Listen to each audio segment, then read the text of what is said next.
Ангелите виждат, че вие се мъчите в търсене на верни отговори.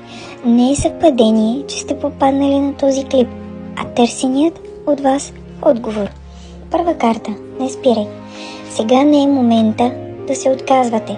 Продължете да вървите в посоката на своите надежди, мечти или планове.